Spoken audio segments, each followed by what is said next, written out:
Après le Cornu 1, voici le Cornu 2. Le Premier ministre démissionnaire est donc reconduit.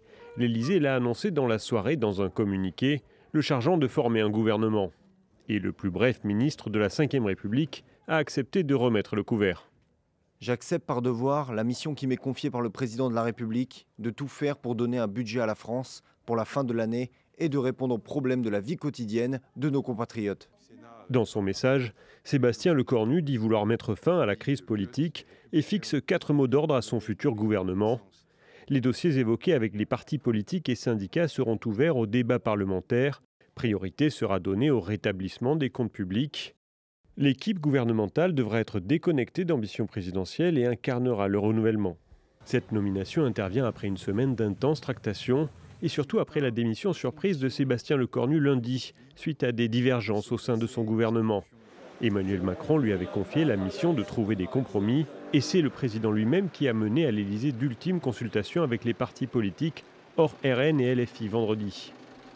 Déjà peu convaincu à sa sortie de la cour d'honneur, l'opposition à gauche dénonce une provocation. C'est à la fois incroyable qu'ils se permettent de faire ça, de nommer à nouveau un de ses proches, très proches, alors qu'il est manifeste qu'il devrait être sur une cohabitation et laisser la gauche et les écologistes gouverner. Et puis c'est aussi très ironique parce qu'on le connaît et qu'on sait depuis le début qu'il a tendance à s'entêter. Franchement, je suis d'une colère folle, mais en fait, on a un président de la République qui est en train de mener un énième coup de force.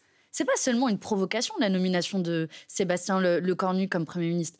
C'est un doigt d'honneur à l'ensemble des Françaises et des Français.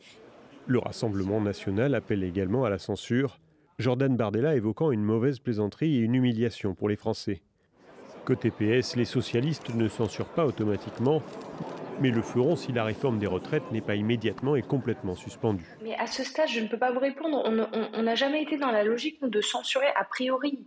Moi, j'ai envie d'entendre ce que Sébastien Lecornu a à nous dire. Qu'est-ce qu'il va contenir dans sa DPG? Est-ce qu'il donc confirme le renoncement au 49.3? Est-ce qu'il suspend la réforme des retraites? Sébastien Lecornu reçoit tout de même quelques encouragements en provenance du bloc central et de la droite. Une large majorité des Républicains lui apporte son soutien. Elisabeth Borne, elle-même ancienne Première ministre, le félicite et l'appelle à bâtir des compromis.